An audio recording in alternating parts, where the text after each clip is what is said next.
And the thing that's new now is that for the first time ever that I know of, people in various countries around the world are inviting the Pontees to come visit them, receiving multiple visits to the point where they are recognizing the same staff members that we have gotten to know.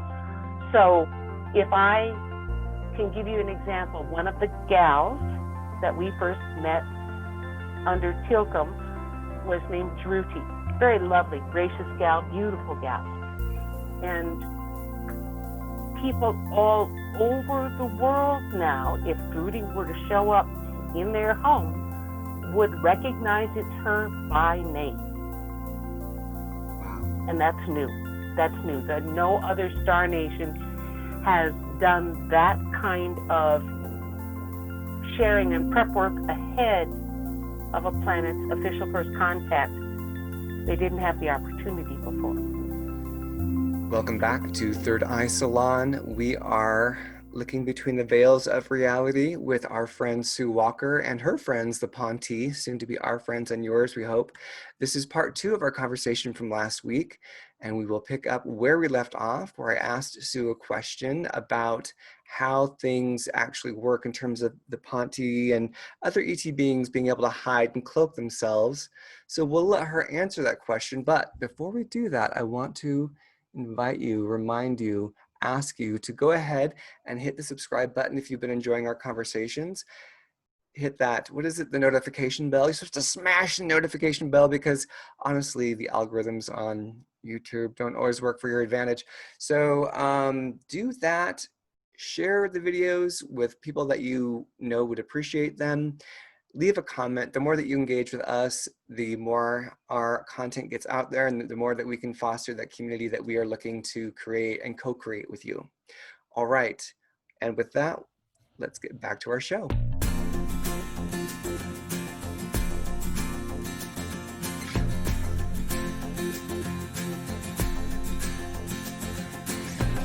You know, we have these ideas about how it works, right? Like, oh, well, they can just turn themselves invisible because they have they're spiritually advanced or they have the technology.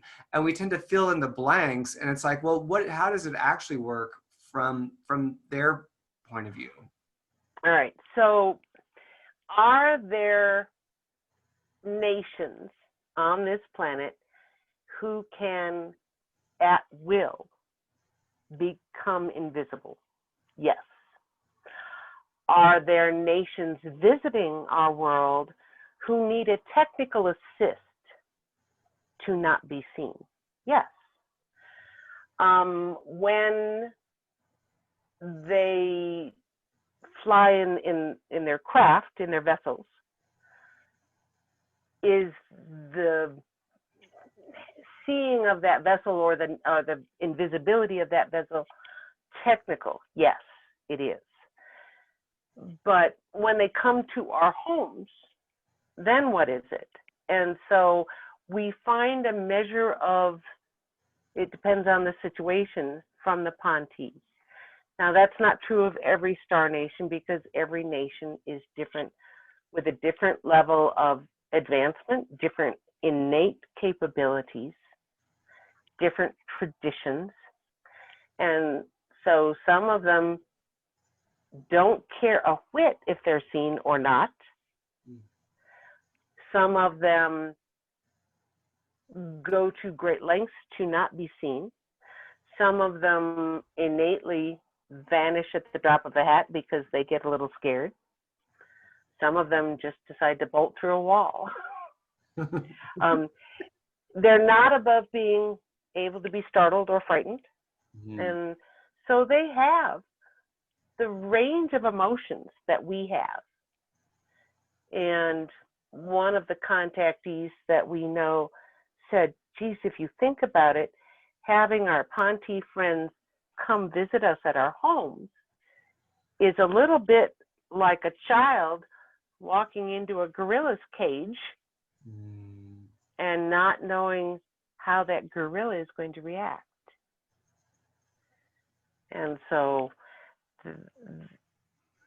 they need to keep themselves safe when they visit us. But their mechanical craft are not above and beyond having technical issues. And so we have seen craft that have technical issues where essentially the repair ship comes and shows up. We've seen craft have technical issues and fire drops from the ship and lands on the ground. We've seen them dump things and had witnesses observe the dumping of a material onto the ground before they fly off. So we know that their craft can crash.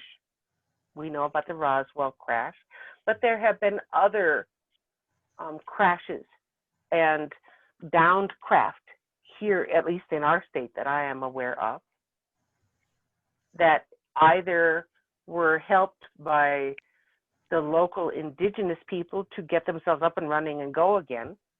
The Zuni had that kind of an interaction. Or the US military became involved. And then the craft didn't get up and going again, nor the people that were in it that survived. So we see all kinds of situations. I guess I'm kind of carrying on about all kinds of scenarios here. Did that help? It's like each one of those could be cracked open. It's like, right. What about that? What about that? What about that? So it's just this landmine of like delicious content. I know there's a lot. Yeah. One answer spurs 1,000 more questions. Yes, I understand that. That's exactly the way it was talking to this guy too. One answer spurred 1,000 more questions, and we've had the advantage of learning from him for almost 7 years now. In fact, it'll be 7 years next week. Wow. Because it was the fall equinox of 13. Wow. We had asked you earlier how long they live, what's their lifespan, to give them us an idea. 400 years. This guy was born in our year, 1777. Now, he has not been on Earth that whole time.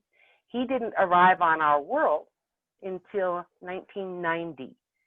But he spent the previous 20 plus years, at least 2 decades, if not closer to 3, learning about Earth and preparing for his duties as manager of the Sandia Mountain Information Station, but also coming to Earth knowing that the signed treaty was going to be up in 2021, and the Star Nations wished to hold Earth's official first contact before the Earth changes on our planet got too dire.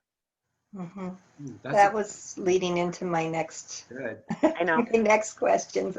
Telepathy work. Twofold. One of what is their mission here, and how do they see what's happening right now with this planet? And okay, all right. So the mission here is twofold.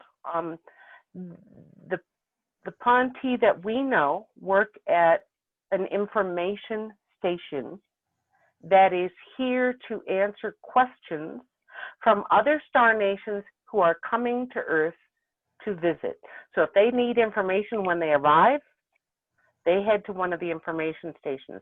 There are 4 land-based information stations scattered around the world and 4 aquatic stations located in our oceans.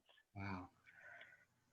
The Tilcom told us that first year that somewhere between 75 and 80 separate kinds of star nations are visiting our world every day. Wow. That's almost 80 separate nations. Of those, only about 25% of them walk on land like we do. The other 75% are aquatic. Yes. Yes. I knew there were some that were. I knew that there were some that came here. They don't give a fig about humans. They're working in the oceans. And so like that I know, but I didn't know the number was so many. And so just to make sure I'm understanding and tracking correctly, because my mind is just racing while you talk. So they're kind of, you have these like, they're kind of like these hubs where it's like, oh, would you like to get updated on humans and how things work? We're the cultural social connection. So come to Correct. seminars, as it were, get our data, and that way you have an understanding of how these crazy humans work and what to expect. And What's the latest news? What do we need to know about? We heard there's a pandemic amongst the human population. Does that affect us? And the information station liaisons provide all of that to the visiting star nations, plural, and then they take that information and go off and do whatever their mission is. The Pontee consider themselves cultural explorers, like you mentioned earlier. One of the phrases that translated when I asked them about their interaction here, Tilcom paused for a moment and he said the translated phrase is, we are gardeners of intellect. Ooh. We take seeds of intelligence, sentience, and possibilities and make sure that they are placed into a location where they can grow and flourish and become the best they can be, become the most beautiful they can be, and advance and learn quicker as an entire culture. And so they have been observing us as those gardeners of intellect. What do they think about the changes that are occurring on our planet? Mm-hmm. They know what's coming for us, and it's not good. Now, this, all right? Yeah, go ahead.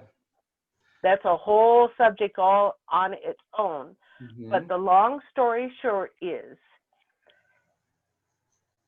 from the galactic center of the Milky Way, mm-hmm. we've come to a place in our orbit around the galaxy that is essentially a narrow window where the space weather, if I can phrase it that way, mm-hmm.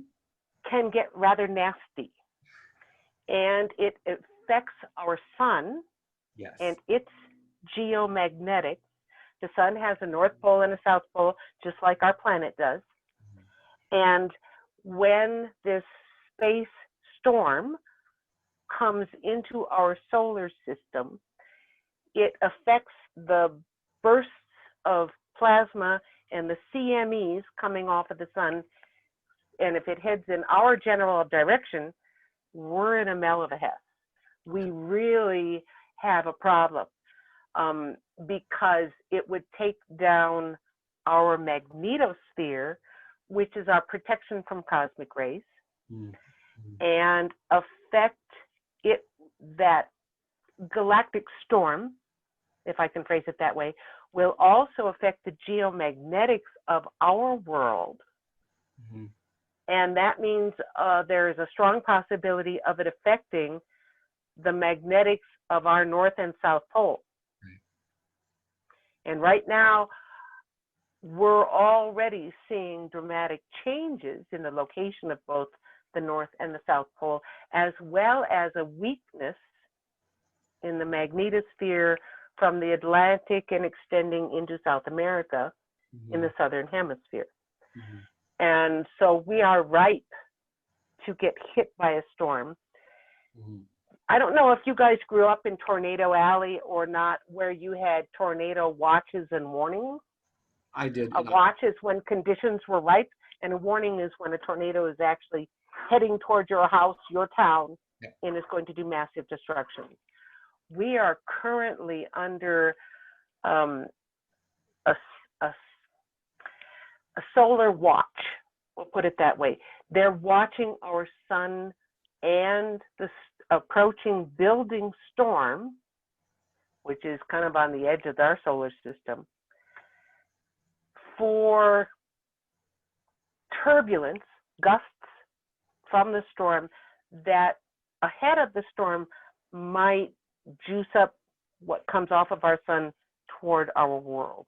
Yeah. We have observed, and astronomers have observed, the effect of this same galactic storm system coming through the Barnard star system and those planets, as well as Alpha Centauri, and we have observed the effect that the storm had on those two stars, and it was not good. And again, that puts the changes on our world as speeding up, and we're in not a good way. And the star nations that traditionally have visited Earth are very aware that we have this huge storm coming. Yeah. And they're lining up on the edge of our solar system with rather large hospital ships that can help. Yeah, I have to reflect here because I've, heard about it's called the micronova. I've heard it called the micronova. Okay. Then goes into a micronova because of these changes. It's also part of the sun's cycle, is that it does this every 12,500 years. That's right. Cycle. It's normal. And they can't stop it, right. nor would they want to, because it's a healthy part of the sun's cycle. Right. It's a healthy part of the planet's resetting of itself. Yes. And boy, do we need that. I mean, we do. Reset button. Mm-hmm. There's the reset. There's that reset button. Unfortunately, it can come with extinction level events. Yeah, and I feel like that's an important piece I want to touch into, because there's all this different, I don't want to call it mythology, but there's all this different philosophy about how it's going to happen, how bad it's going to happen. And I know that there are certain things that we can do collectively and how we co-create, how our consciousness co-creates. And I'm one of those people who's not invested in survival. Like, I know that I'm a soul in this body, in this incarnation. This is one of my avatar suits. We all live in different places all the time.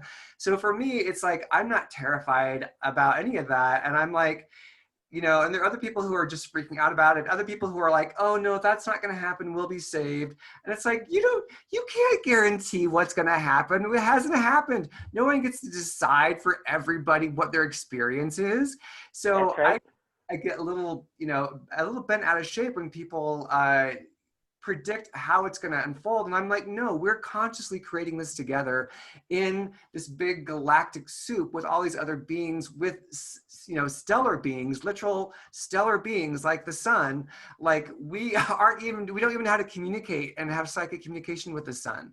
Like, who are we to decide what's going to happen? Like, we are so unevolved. It's like, it is time for us to get our shizzle together, get our, stuff in a basket, get everything in alignment so that we can optimize it. But we are co-creators. We're not the deciders, About the only advantage we have is that indigenous people all over the planet have stories that go way, way back about the time the star nations came and helped them, or took them underground, or told them there was going to be a flood and they better build a boat. Okay. So different nations were provided with different means of saving themselves, the animals around them, the food sources, and helping get reestablished with Star Nation help after the event was done. Okay. Down here in the desert Southwest, they took them underground.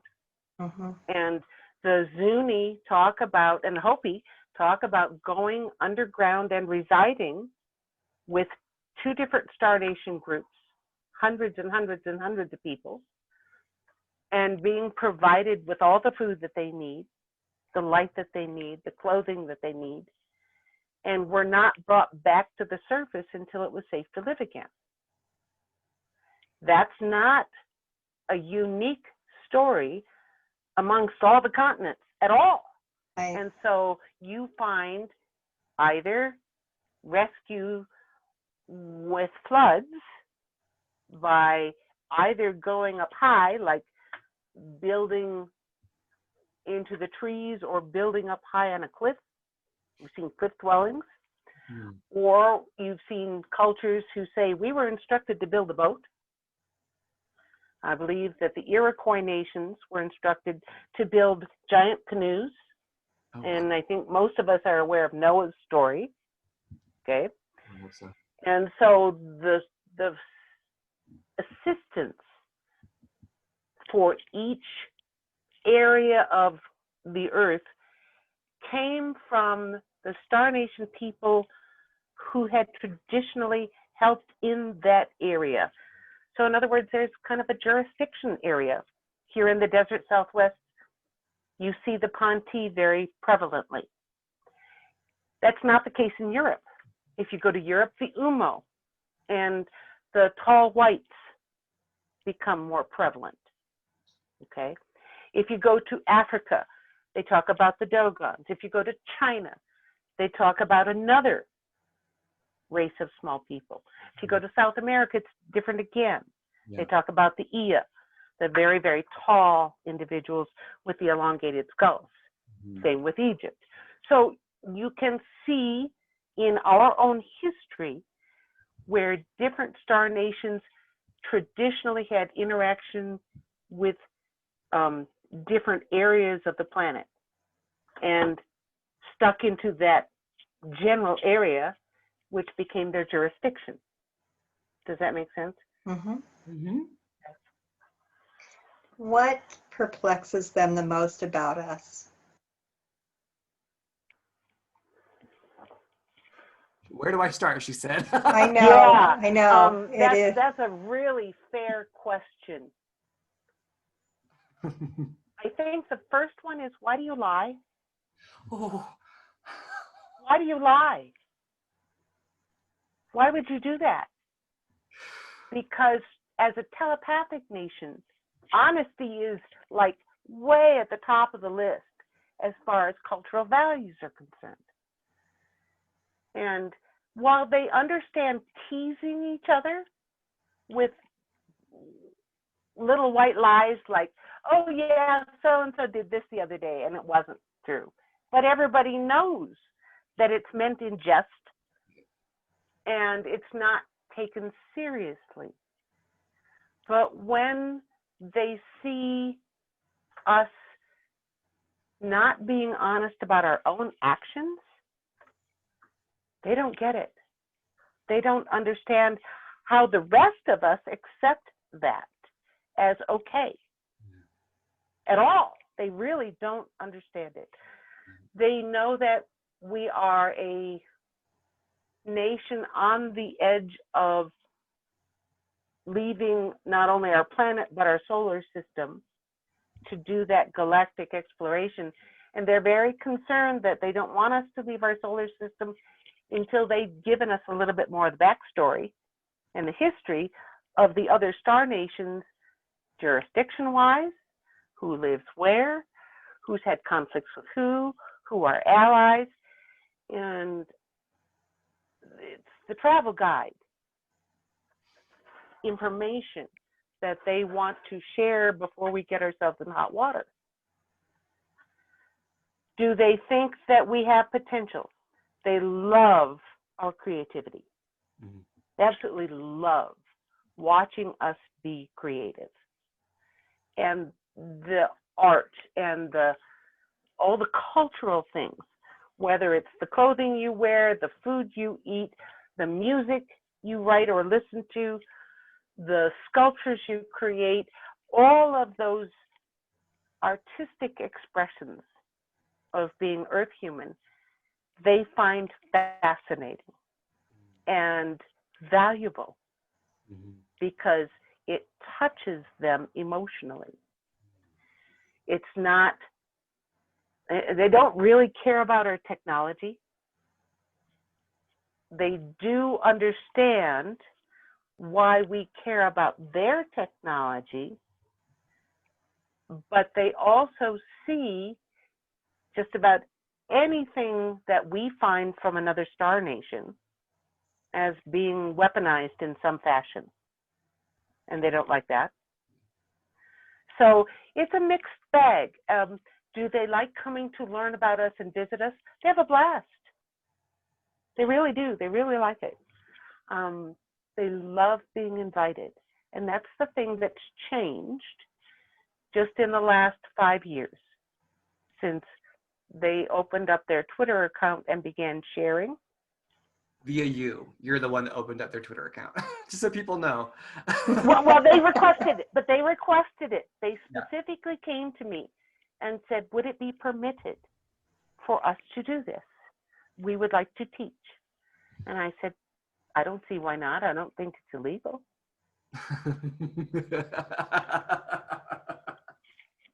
And so I began translating for them first on Facebook, and after a month that wasn't increasing and spreading fast enough.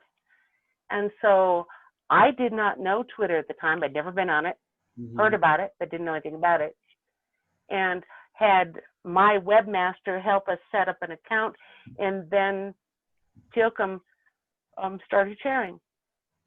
And then he started allowing his staff members to share also.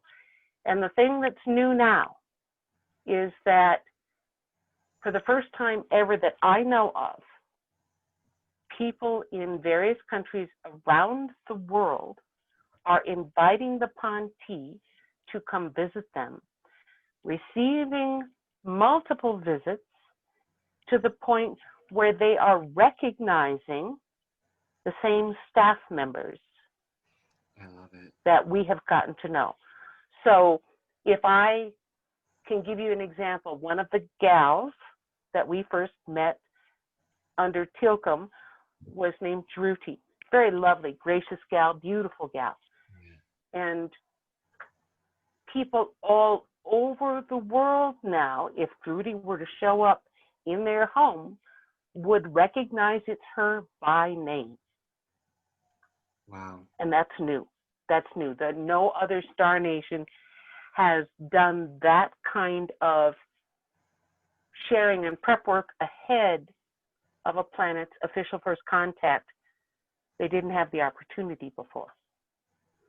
I feel like it's important to note that as people want to invite the Pontee and have experiences, two things that I would say from your listening to you or your previous conversations. One is, read the Telepathy 101 primer. So people in that, because, and what happens with the 101 primer is it doesn't just get you ready for contact. It will shift you spiritually. It will open you spiritually, because it's a core tool that we all are born with that, goes dormant because of our culture. So there's an awakening there that will affect you on different levels. So be aware of that you're committing to something larger than just saying hi to Druti and Tilcom and Radar and all the gang. And the other thing is, be respectful. Like, if you're inviting someone over to your home, don't you clean the home first? Like, if you're inviting an ambassador from a star nation into your home, pick up your trash straight. Yes. You know what I mean? Like make it a presentable welcome and honor them, as opposed to, I wouldn't have them over in my house right now. It's like a wreck. So I would know not to do that, because it would be rude, It's respectful to do that preparation ahead of time. It's part of being gracious, and graciousness is important to the Pontee, and it's defined by making another individual as comfortable as possible in your presence. That's graciousness. And so the Pontee and the gal that wrote the Telepathy 101 primer that we translated is Tini, and she's an older gal like Tilcom is. They're close to the same age. And she literally used the phrase, when you talk to them, think about it like you're using your very best manners, as if you're talking to your grandmother. Okay. Be respectful of your elders. Be polite. Pick up your trash. Don't make them step on Legos.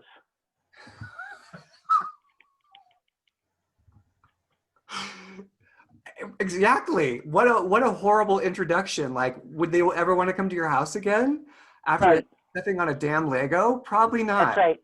Be inviting, right? And so we tell contactees or people who wish to experience the Pontee. First of all, they themselves have recommended that you study the Telepathy 101 primer for 100 days. That takes about 30 days before you can separate out one individual's voice from another that's different than your own head thought voice. But after that, it still takes another 2.5 months to build the neural pathways, to train your brain down those new neural pathways so that it's automatic for you instead of, how do I do this again? How do I do this again? And it also gets you ready to handle the strength of their telepathic rapport. If you and I have telepathy, it doesn't hurt your head like it can when the Pontee downloads something into you that's this huge chunk encyclopedia of information that gets carried over and goes plop into your brain all at once. Yeah. That can be overwhelming and tiring for the brain, which is why a number of individuals, even though they wake up first thing in the morning and they've slept all night, if they've gotten a download during the night, their heads hurt like they've learned an entirely new language overnight. Wow. It's brain tiredness Mhm. Yeah. to receive some of those downloads, and it takes a while to get used to. It does. It's like hardware and software in a computer. It's the same thing. Like if you're, you know, operating at, you know, 8 RAMs and they're operating at 32 RAMs, there's going to be a disconnect, and you have to That's upgrade right. the system to be able to hold the capacity that they're sharing. Perfect. That's a perfect analogy. Mhm. That's absolutely perfect. Yep. Yep. Very apt. So after you've studied the primer, in the back of the primer are protocols that Teeny suggested for contacting them. And you can follow the protocols in the Telepathy 101 primer. By the way, that's available for free in at least 15 plus different Earth languages now Wow. Wow. on officialfirstcontact.com in the documents section. You're looking for the telepathy manual and pick your whatever language you want to learn in. After we published it in English in 2017, in December, within 3 months, people had volunteered around the world and translated the primer into the first 10 languages. And we keep adding languages as people wish to study in their language of their own culture. And so that's, we just had people voluntarily say, I'll translate. I'll translate. So, After that came out, then there were a number of questions that people still had, and that's why we ended up writing the Inviting ET book after that. okay. And that came out 9 months later. So that the additional questions that people were showing to Otter and I after the primer came out, we answered as best we could in the Inviting ET book. And we need to update both the Telepathy 101 primer as well as the Inviting ET book now, because now we've got 3 years of interactions under our belt from all over the world, and people who have invited the Pontee not only gotten successful visits, but gathered evidence from those visits. And that's on your website. And on Official First Contact, there's a whole evidence section. And you can see everything from landing sites where there's swirled grass and indentations in the grass where landing gear were, to people capturing fingerprints either in glass in their house or dust, to soil samples collected from their bed sheets that were not the local soil color, to audio of both Teal'c and radar in 2 separate homes here in the United States. And you can hear what they sound like when they whisper. The Pontee do have vocal cords, but it's an unpracticed muscle for most of them. They have to take classes in order to learn to speak out loud. However, they can make any mouth sound that you or I can make that does not involve vocal cords. So whispering, you don't need to have vocal cords to hear me right now. You also can go and, or that doesn't involve vocal cords either. And we've seen them do both. They whistle. And so any mouth sound you can make that does not involve vocal cords, they can also do. So they're not silent all the time. So I have a lot of friends who are wanting contact so badly. And I'm curious if there are things that we do that self-sabotage. For one, I am almost always walking around with a headset in my ear. What does that interfere? What things do we do that create that interfere? All right. So let's start with the easiest way to connect with them that helps you hear them and connect with them faster. And the first thing that Denise suggested was go take a walk in nature. Put yourself walking outdoors amongst green living things, and as you walk, your body will entrain to Mom Earth's natural frequency again, not the 60 hertz that goes through our walls with our electricity. And when you entrain to Mom Nature's natural frequency, your telepathy improves. All right. Do we self-sabotage holding, let's say, a cell phone up to our ear? Okay. These little goodies have 4G and now 5G in some places connecting to them. Have you ever taken an EMF meter and measured what's coming off of your cell phone that you're holding right next to your brain? It's not good.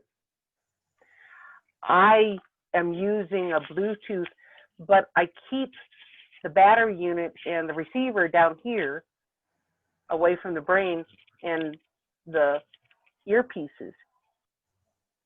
Or you can use a corded headset from your phone to your ears, but both of them are better than holding it up to your head. So that kind of frequency does affect us, but also when we're constantly bombarding ourselves with artificial sound, whether it's we're listening to our favorite tunes working out or taking a walk, or we just always have the TV on in the background, or we always have a radio going in the car. Well, you're drowning out your beginning ability to listen and pay attention to what's going on around you, and you chance missing an initial ping from them and not recognizing it because the other things you've got going on in life are too loud. So surrounding ourselves with artificial electronic sound is not recommended for the fastest way to improve your telepathic skill set and abilities. And it makes sense. Mm-hmm. Absolutely. How That about help the thoughts on frequencies and our frequencies and vibrations from our emotions? Telepathy runs on an emotional carrier wave. That's the best description translation that we've gotten from the Pontee. And you cannot receive a true telepathic transmission without feeling the emotions of the other person. If you have an artificial, quote, telepathy implant, like the military is developing now, it will never translate the emotions that a real telepathic message does.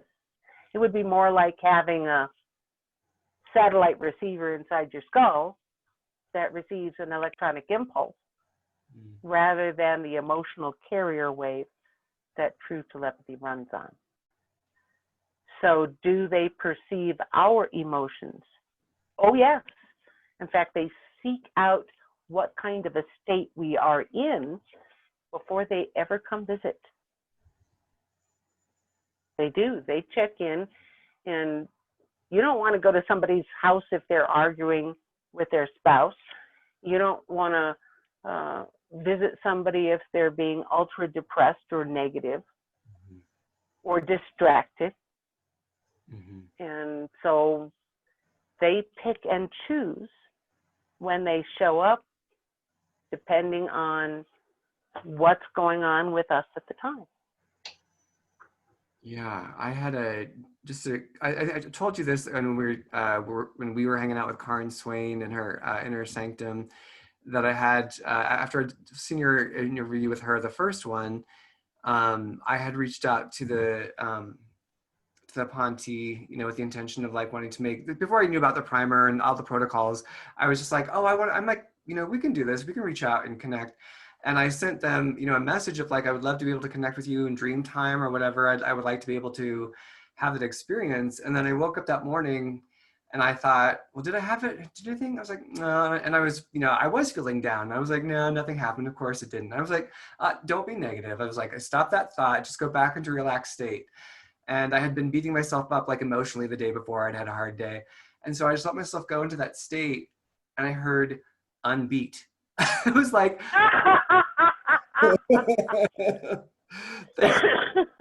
unbeat yourself. Unbeat That's yourself. great. And I was like, yeah. Oh, that's so nice. And then they showed me like a brown mug, an earthen mug that had blue and green liquid in it.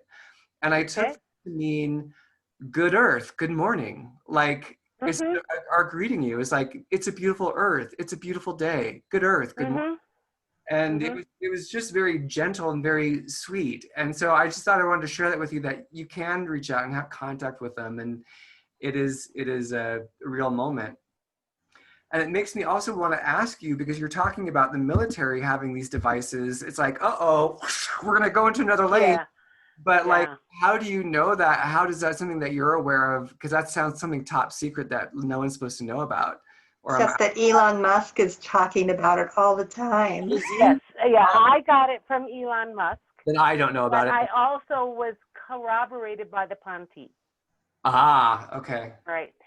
So if you have a telepathic implant, can you hear the Contactee? That's not the frequency they're transmitting on, nor the means. Ring a ding ding. So you do better following their instructions and doing it without the assist of anything technical or chemical. We had questions on Twitter over the past couple of weeks, and I have to stop and think. I think somebody was using DMT. Does that sound right? DMT? Mm-hmm. Yep. And trying to say that it was the best way to increase their telepathy, and that's when they had their most profound experiences. And the Contactee immediately jumped on and said, we do not recommend that, because the way you first learn to do your telepathy will be the way that you constantly will reach for from there on out. And if you start learning it using something like DMT, what are you going to do when you don't have that available? Yeah. And how can you trust your own skill set without it? So they recommend not using anything to enhance that learning process, so that your own brain and body get used to doing it all by their lonesome, because then it will be lasting for you as well as effective. Right. Not that these other substances don't affect brain chemistry, they do. Oh, yeah. Some of them positive, some of them negative, some of them way out there. There are things that will enhance telepathy and rapport that way, but to begin relying on those from the get-go, they did not recommend at all. Yeah, it's like going from 0 to 100 when you need to learn how to go from 0 to 10, okay, 0 to 15, and have that graduation and being able to integrate it. Because yeah, I mean, I love plant medicine. I'm all for plant medicine, but there's a time and a place and an intention. And if you're using it to bypass, which I've done in the past before, where I've used it to bypass and go high, deep, long, it's like, well, that's great, but it's not sustainable.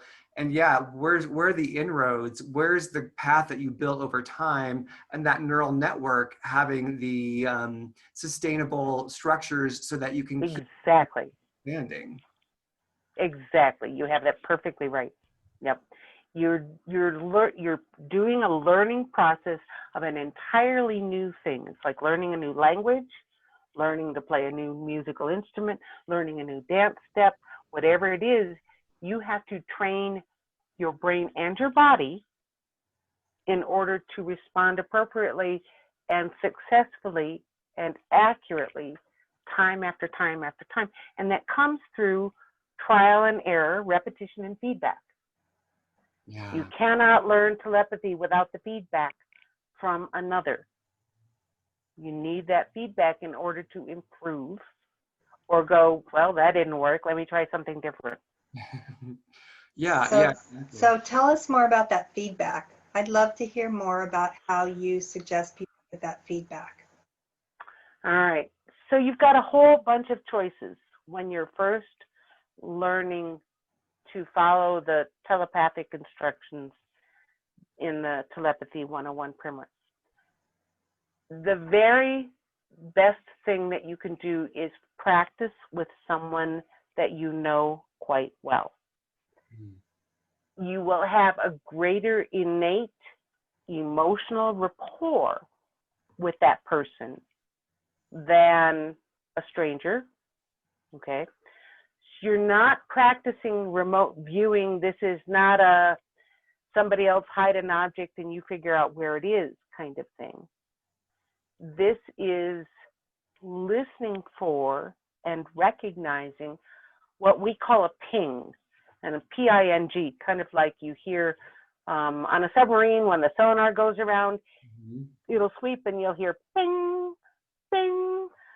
You recognize that contact from another source, whether it's Earth human or Star Nation or somebody else who's telepathic, as, oh, somebody's trying to get a hold of me, sensory feeling.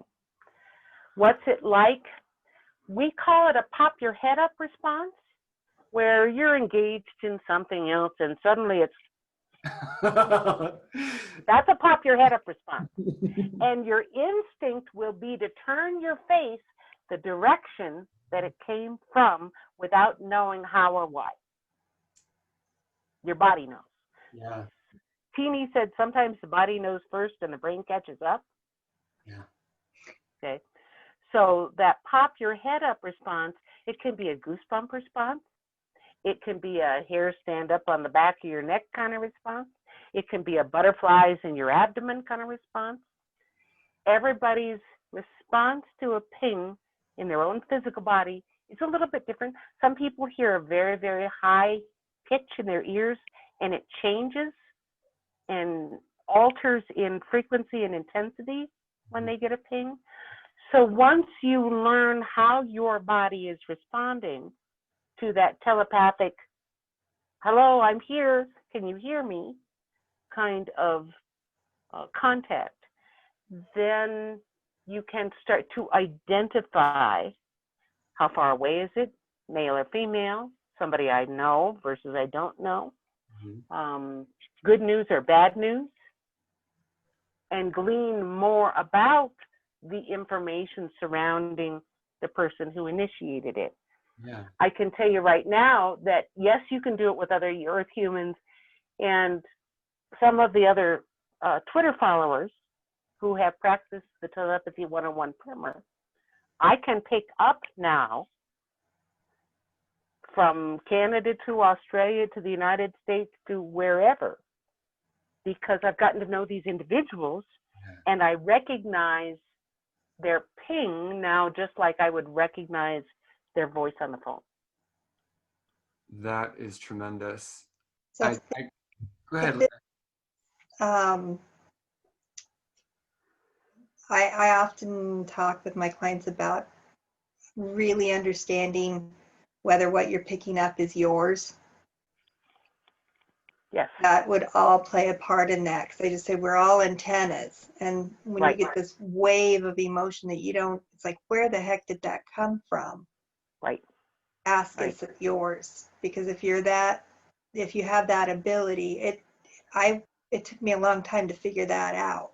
Right. This The isn't sensitive, mine. empathic people like you pick up and absorb or entrain to the vibration or emotional state of other people and adopt it as theirs, because that's how they initially started learning as a child. It kept them safe early on in life, and they learned faster in training and understanding the emotions and the energy coming off of somebody else. But it also means that you're putting into your own physical body a sensation that maybe you don't have to do it that way, because it can be hard physically on you as well as emotionally. So when we talk about receiving pings, you don't necessarily have to take them into your body to feel the same emotion at the same intensity level as the sender. So that if the sender is suddenly going through a huge grief, you can feel, oh, they're having a hard day because of grief, without sobbing. Okay? Yeah. Or you can be pinged by somebody who's got a developing migraine and receive the ping without getting a headache yourself.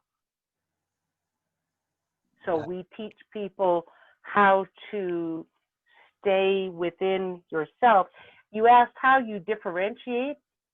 If the phrasing that you pick up is not yours, if the voice does not sound like your head thought voice, if the content of the information is of an unknown subject that you never learned about and have never heard about, but you're getting details, then those are really good indicators that this is coming from someone else, not from you. That said, we still remind students that it takes about 30 days of practice before you can distinguish one telepathic voice from another different than your own head thought voice. We all have what our own thoughts sound like to us internally. That's your head thought voice. And so hearing another star nation who's telepathic, if it's a telepathic nation, you tend to pick up on individual voices faster than if it's, say, a beginner like an Earth human who is, like you, just learning their telepathic sending and receiving. That is fantastic. I know that we are well over an hour, and I could talk to you for days on end. I'm sure There's a lot. There's a lot. Absolutely. I'm actually thinking we may want to do a 1 and 2 on this, a part A and B on this. Well, Not a bad idea, actually, because there's a lot we haven't even touched on. yeah, I mean, we didn't even get through all of our questions because you kept Not even saying things where it was like, oh, wait, nope, I've got to ask about that. And I felt like a question hog, and I apologize to Linda because I'm just like a kid in a candy store where I'm like, fantasy come true, happening right now. So excited. So thank you for letting me be so. Yes, very good It's questions perfect. and very logical questions. And keep coming up with them, because the more you ask, the more, if we have not asked it of the Contactee, then that gives us yet another topic to talk to them about. Yeah. And so if you ask something that we've never had a discussion with them about, that's great. No problem. let's have a talk with them and see what they say. Fantastic. Well, I do have one more, even though you All want to right. bring this to a close, if you guys are okay with that. So one of the things that I've heard repeatedly, and is a theme that is everywhere, is that this is a time of a reset button. That this is, we have some very divergent paths that we can take right now individually and as a society. And I'm wondering, I keep getting that it's definitely going to get more difficult before it gets easier. And do they give advice for people on making it through this time that is a reset? Okay, so if you're talking about earth changes that are dramatic, that could affect us,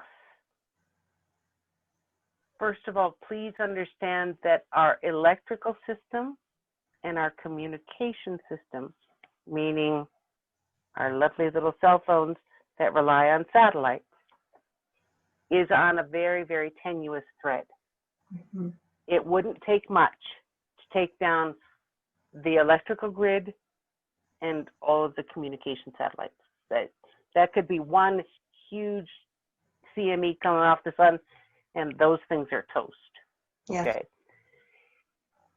The Contactee do recommend a couple of things.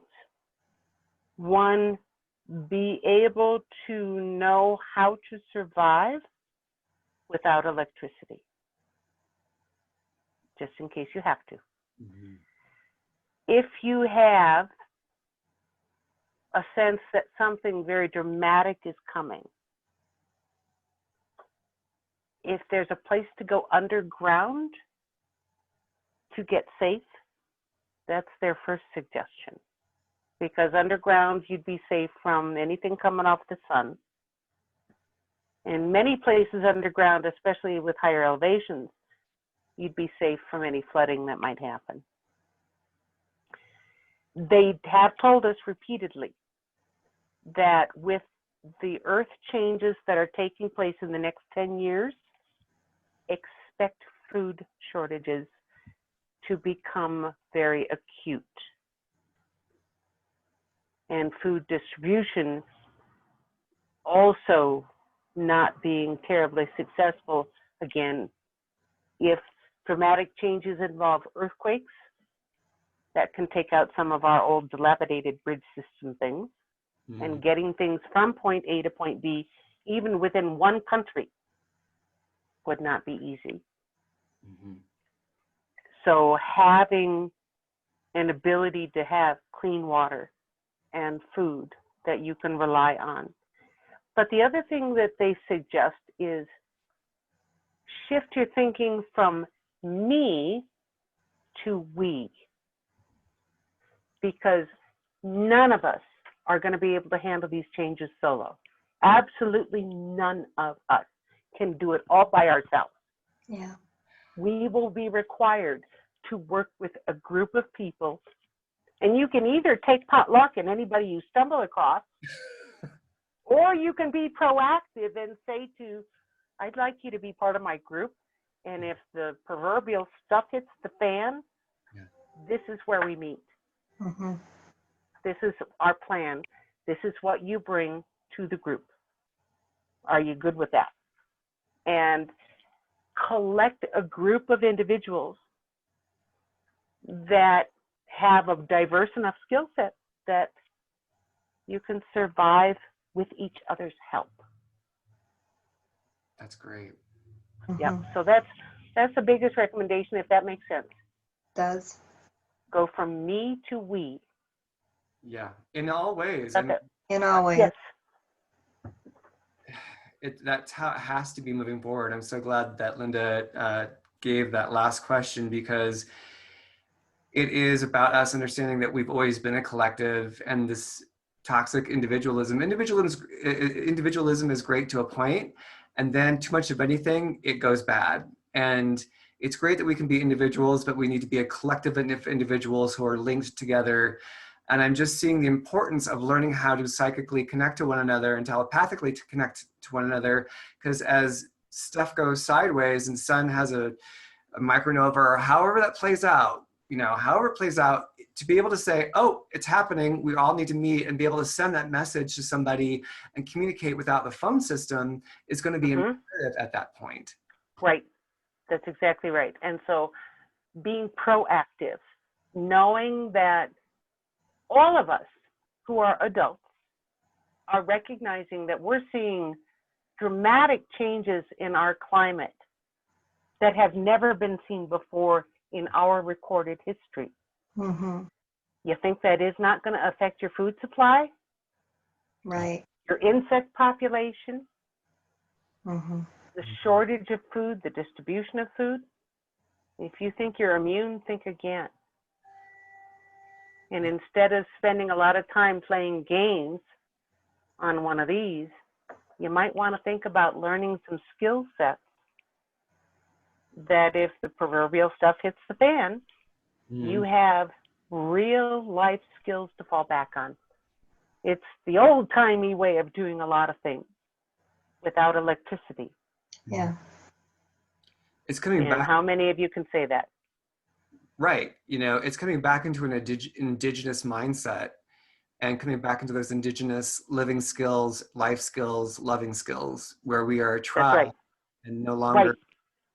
Yeah. Just said the word "go find your tribe" is one of the phrases that Tani mentions in the Telepathy 101 primer. We say also, go find the people who pass your back alley test.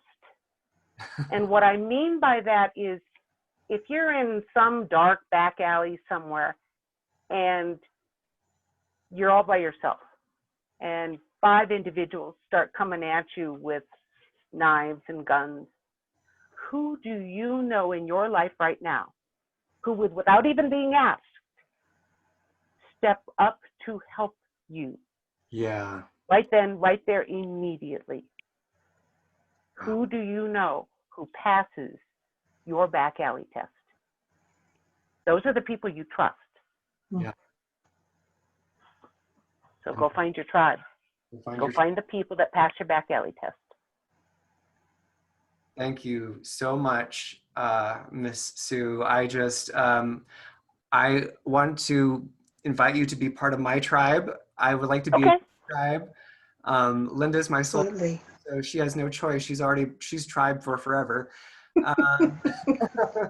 And I would just love to, extend and get to know you more. And I think Linda would love to have you back on the show. Let us wrap it up there. Any last thoughts you want to say, Sue? I would say if you have any of your listeners intrigued or interested in learning more about the Contactee, you can do that through several different methods. They have a website called officialfirstcontact.com, and it has everything from phrases that you can learn to say in their language to how to pronounce their names, to images of a lot of them, to evidence, to the Telepathy 101 primer and other documents, to radio shows that we've been interviewed on or podcasts. There is also my YouTube channel where some of the things that they have shared with us, like a subject that we didn't even touch on called archaeoplanetography, is available to learn about in lesson 1 and 2 and examples of that. But also the CE5 contact stories of people around the world. We put together a group of stories in 2018. We put together the contact stories of 2019. We're correlating ones to put together for 2020 so that everybody is up to date with what's the latest thing that they've done. You can also on YouTube go to a channel called Close Encounters of the Pontel Kind, where 2 experiencers, one in Canada and one in Australia, have gotten together to put out the stories that are not your average CE5 visit story. The funny stories, the amusing stories, the not standard extraterrestrial visiting your home stories. And so Close Encounters of the Pontel Kind has got 3 episodes out and a 4th one to be released within a week or 2. They are active on Twitter. If you go to @SandiaWisdom or look up Sandia the ET Twitter account, every morning, anywhere between, say, 4:30 and 7 a.m. Mountain Time. Yes, they make me get up at 4:30. I'm usually up working for them, and some of that time translating onto Twitter for them. Sometimes I'm finishing a document that they want written or a sketch that they want done. We have a lot of behind the scenes work going on. We now have a nonprofit called the Infinite Voice Project, and Infinite Voice is the translation for their word that means telepathy.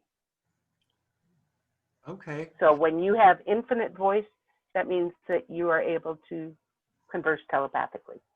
I love that, infinite voice. So I will get all of that from you. It'll be down below. All of those links will be there, so people will have access to that.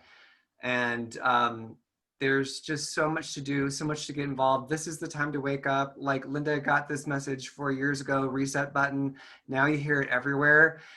It is time to come into your own your power, take off the blinders and expand into the cosmic consciousness, find your cosmic family, find your earth tribe, and let's start acting like we are one.